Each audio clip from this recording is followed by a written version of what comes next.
அற்புதமான ஒரு ஒரு கேள்விங்க.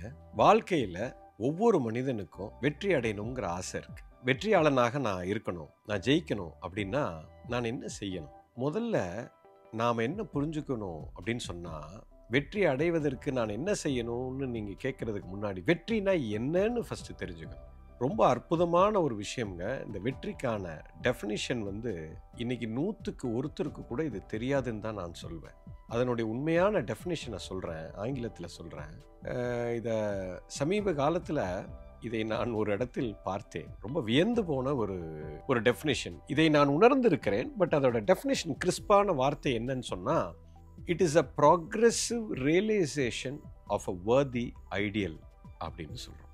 சரி, அந்த வார்த்தையை நல்லா கவனிங்க. இட்ஸ் அ ப்ராக்ரெசிவ் ரியலைசேஷன் அப்படின்னா என்ன அர்த்தம்னா, இப்போ ஒரு செயலை, ஒரு இலக்கு நீ வச்சுட்ட, அந்த இலக்கு it's a worthy ideal. Progressive realisation of a worthy ideal. அதாவது அந்த இலக்கு இயற்கைக்கு ஒத்திசைவாக அது ஒரு உயிரை மேம்படுத்தக்கூடிய ஒரு இலக்காக இருக்கணும். அதான் வர்தி ஐடியல். அந்த மாதிரி ஒரு டெஸ்டினி, ஒரு இலக்கை ஒருத்தன் ஃபிக்ஸ் பண்ணணும். ஒரு கோல் உங்களுக்கு லைஃப்ல இருக்கணும்.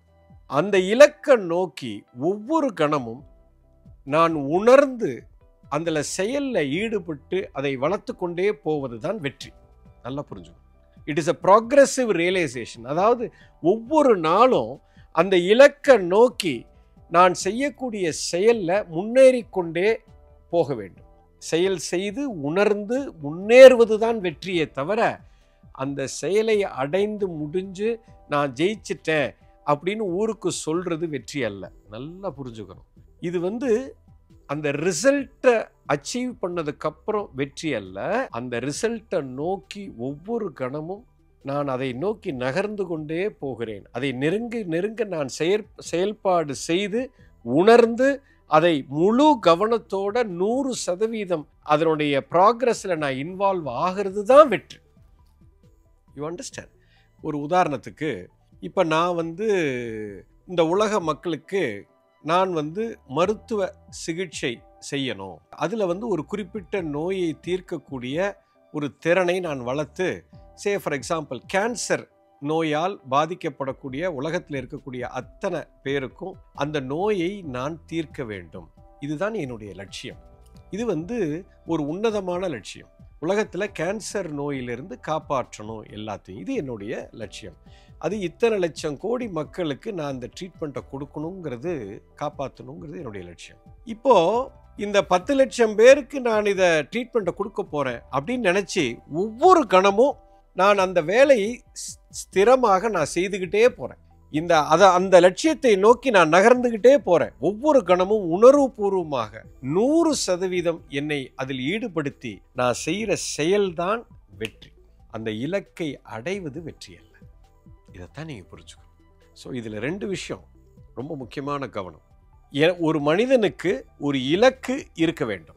இப்போ என்னுடைய இலக்கு 10 கோடி மக்களுக்கு கேன்சர் நோயை குணப்படுத்துவது. இந்த இலக்கு எனக்கு வேணும். ஒரு கோல் இருக்கணும், ஒரு விஷன் இருக்கணும். அது எதுவாக வேணாலும் இருக்கலாம். நான் இந்த உலக மக்களுக்கு உணவளிக்க போகிறேன் அப்படின்னு ஒரு உணவு தொழிலில் நான் ஆரம்பித்து, இந்த உலக மக்களுக்கு ஒரு நாளைக்கு இத்தனை ஆயிரம் பேருக்கு நான் உணவளிக்கும் ஒரு தொழிலை நான் செய்ய போகிறேன். அது ஒரு இலக்கு.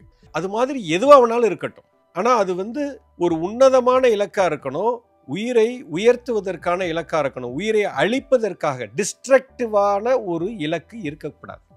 அதுதான் வர்தி ஐடியல்னு சொல்றோம். ஸோ இது பாயிண்ட் நம்பர் 1. அடுத்தது, அந்த இலக்கை வச்சுட்டு இலக்கை மறந்துடுங்க. இப்போ நீங்க செயலுக்குள்ள வந்துடணும். அந்த இலக்கை அடைஞ்சாதான் வெற்றி இல்லை, அந்த இலக்கை நோக்கி நான் பயணிக்கிறதே ஒரு வெற்றி தான்.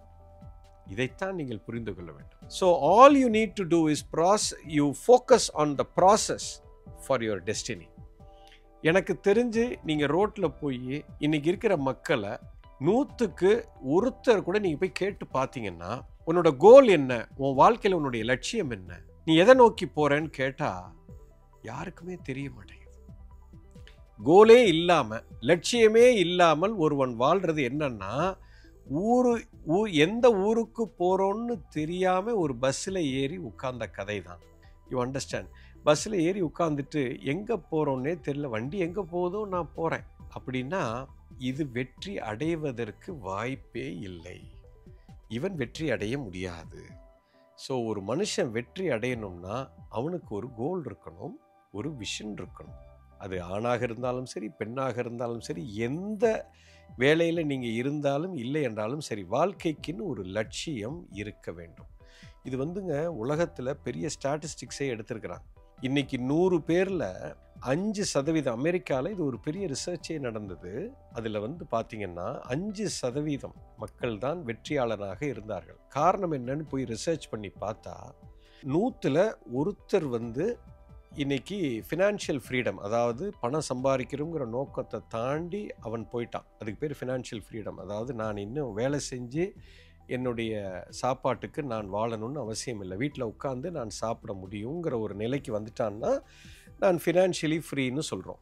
இந்த நிலைக்கு ஒரு சாம்பிள் எடுத்து பார்த்ததில் ஒருத்தர் வந்திருக்கிறாரு. மீதி 4 பேர் வந்து அவங்க சாப்பாட்டுக்கு அவர்கள் சம்பாதித்து சுகமாக வாழ்கிறார்கள். இந்த 5 பேர். பாக்கி இருக்கிற 95 பேரும் பார்த்தீங்கன்னா வாழ்க்கையில் மிக மோசமான நிலைமையில இருக்கிறாங்க. இதுக்கு என்ன காரணம்னு போய் தேடி பார்க்கும் பொழுது ஒரு பெரிய உண்மை வெளியே வந்தது. என்ன காரணம்னா, அந்த 95 பேருக்கு லட்சியமே இல்லாதவர்கள். அவங்களுக்கு திறமையெல்லாம் இருக்கு, நிறைய திறமை இருக்கு, கடவுள் கொடுத்துருக்கிற வரம், ஒவ்வொரு துறையில் அவங்க பெரிய ஆளாக இருக்கிறாங்க.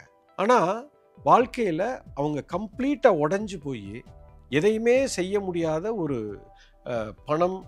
பணம் பற்றாக்குறை, கஷ்டம், தொழிலில் பிரச்சனை, வேலையில் பிரச்சனை, இது மாதிரி பல பிரச்சனைகளை சிக்கி வாழ்க்கையவே இழந்துட்டு உட்கார்ந்துருக்குறாங்க. இதுக்கு ஒரே காரணம் வந்து அவங்களுக்கு ஒரு தெளிவான விஷன், கோல் கிடையாது. இதுதாங்க முக்கியம். ஸோ முதல்ல இதை பார்க்கக்கூடிய அத்தனை பேரும் உங்கள் வாழ்க்கையில் இன்றைக்கி உங்களையே நீங்கள் ஒரு கேள்வி கேளுங்க. நான் எந்த லட்சியத்தை நோக்கி நான் பயணித்து கொண்டு இருக்கிறேன்? எனக்குன்னு ஒரு லட்சியம் இருக்கா? எனக்குன்னு ஒரு கோல் இருக்கா? எனக்குன்னு ஒரு விஷன் இருக்கா? அது இல்லைன்னு சொன்னால் வெற்றி அடைவதற்கு வாய்ப்பே இல்லைங்க. முதல்ல அதை வைக்கணும். அது ஒரு உன்னதமான ஒரு கோலாக இருக்கணும். உலகத்தில் அது வந்து ஒரு மக்களை மேம்படுத்தக்கூடிய ஒரு விஷயமாக இருக்கணும், அழிப்பதற்கான விஷயமாக இருக்கக்கூடாது, கிரியேட்டிவ் சைடில் இருக்கணும், டிஸ்ட்ரக்டிவாக இருக்கக்கூடாது. அதுக்கப்புறம் அதை மறந்துடணும். அதுக்கப்புறம் அதுக்கு செய்யக்கூடிய செயலை உணர்ந்து அதை முன்னேறிக்கொண்டே போவதுதான் வெற்றி. அடைவது வெற்றி அல்ல. தெளிவாக புரிஞ்சிருக்கும்.